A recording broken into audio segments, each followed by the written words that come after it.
Assalamualaikum warahmatullahi wabarakatuh. Kami dari kelompok 2 akan mempresentasikan hasil kerja kelompok kami.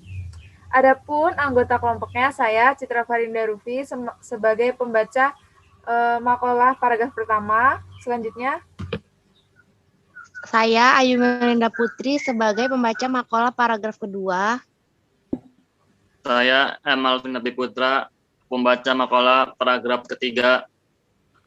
Saya Dinda Yuni Fadila sebagai pembaca qawaid.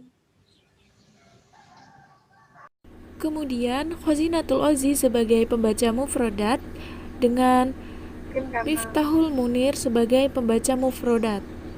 Baik, langsung saja paragraf pertama mengenai makalah akan saya bacakan Citra Farinda Rufi, paragraf kedua oleh Ayu Melinda Putri, dan paragraf ketiga oleh M. Alvin Abdi Putra. Al-Wa'ud Tarwi Yumarisun nasu ba'da al-insitoh al-tarwihi anin nafsin.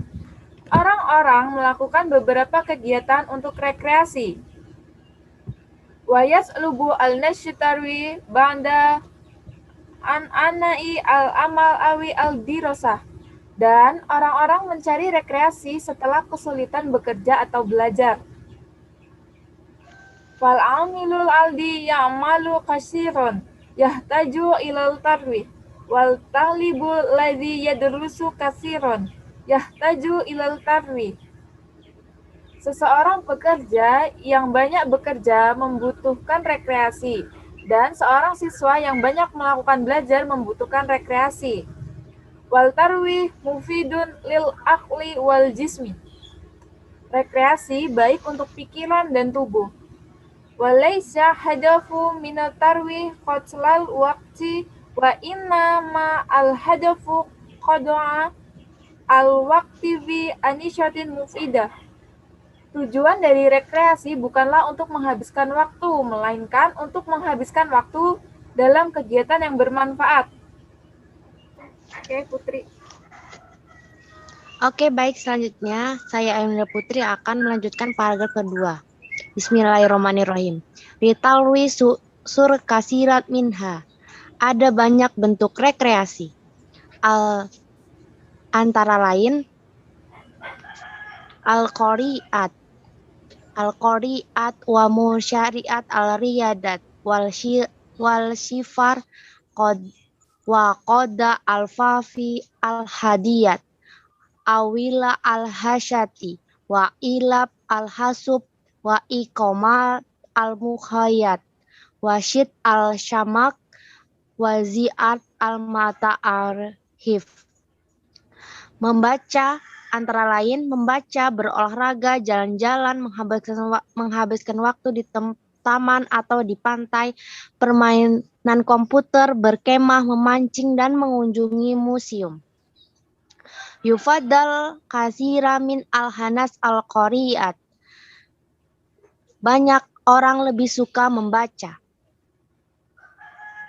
Fafiha fadiyat muta'i fa'iyahal yarau wa'i nafsi bikiroat al-kasya'at wal syu'ur wal kutub al-mufidah.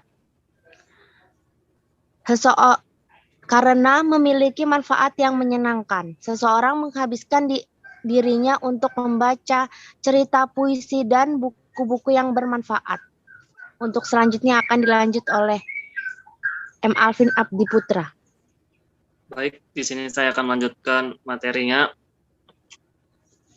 Wamin al-Farwi al-Mufid Mumarasat al-Riyadat il ana al-Islam yada ila al-Quwa qol al-Rasul al-Mu'amu al-Qawiyu khair wa ba ila Allah min al-mu'min al-da'ib wa fi qol khair wa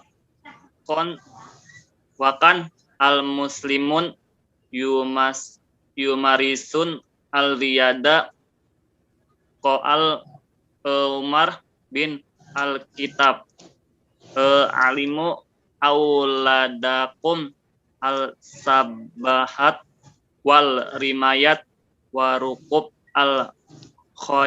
al-khoyal, yang artinya dan termasuk bagian dari rekreasi yang bermanfaat adalah berolahraga, karena Islam membutuhkan kekuatan. Rasulullah bersabda, seorang mukmin yang kuat lebih baik dan lebih disayangi oleh Tuhan daripada orang beriman yang lemah dan ada setiap kebaikan. Dan orang muslim membutuhkan olahraga. Omar bin Al-Khattab berkata, ajari anakmu berenang, memanah, dan berkuda. Baik, di sini saya Khazinatul Ozi ingin menyampaikan mufrodat. Man idusawa fako, artinya memancing ikan. Al-qarihu, artinya membaca.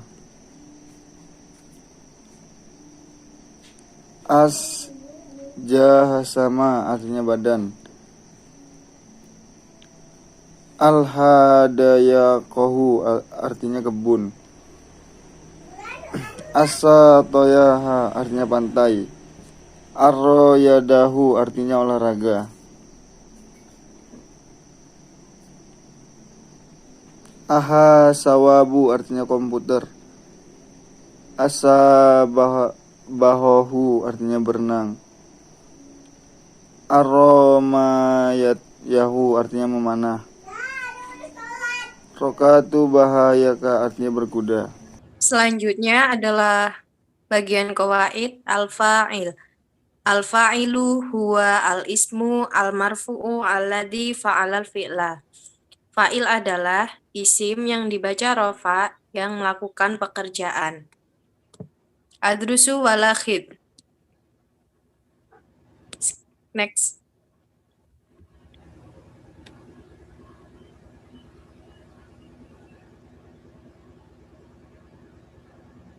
Di sini kita akan mengambil contoh pada lafadz qola ar-rasulu.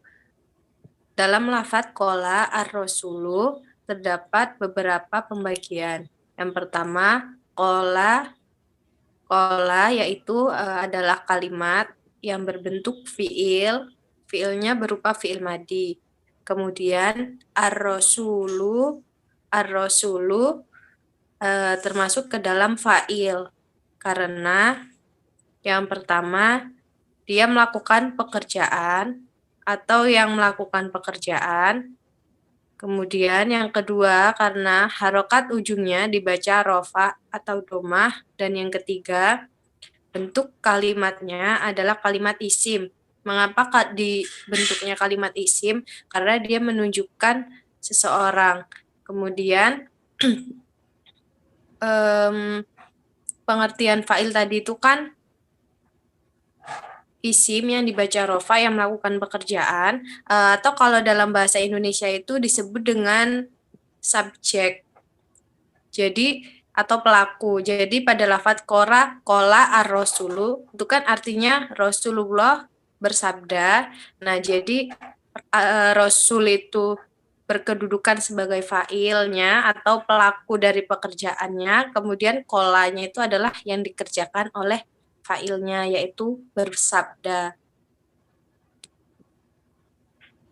Next ke PPT yang tadi, yang sebelum ini.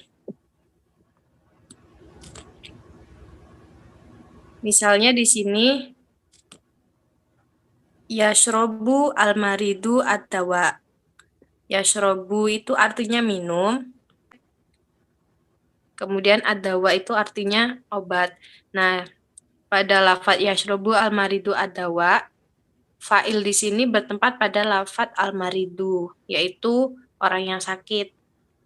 Orang yang sakit adalah sebagai fa'il atau pelaku pekerjaan dari yashrobu, yaitu meminum. Kemudian yang nomor 8 misalnya yafhasu atau bibu al-marido. Di sini fa'ilnya adalah lafadz atau bibu. Kenapa lafadz atau bibu? Karena dia ini berkedudukan sebagai fa'il. Yang pertama karena di isim, berbentuk kalimat isim. Karena dia seorang dokter, maka dia tergolong kalimat isim. Kemudian dibaca rofa ujungnya dan melakukan pekerjaan. Pekerjaan yang dilakukannya adalah yafhasu, yaitu menasehati. Yafhasu atau bibu al-marido. Dokter menasehati pasiennya. Kalau dalam bahasa Arab, maka fa'ilnya berada setelah fi'il. Jika dalam bahasa Indonesia, subjeknya berada di depan, kemudian kata kerja. Namun kalau dalam bahasa Arab itu sebaliknya. Sudah. Sekian dari saya. Selanjutnya saya kembalikan ke moderator. Baik, terima kasih. Itu saja penampilan dari kelompok kami. Kurang lebihnya kami mohon maaf dan kepada Allah kami mohon ampun. Sekian dari kelompok 2. Kami akhiri. Wassalamualaikum warahmatullahi wabarakatuh.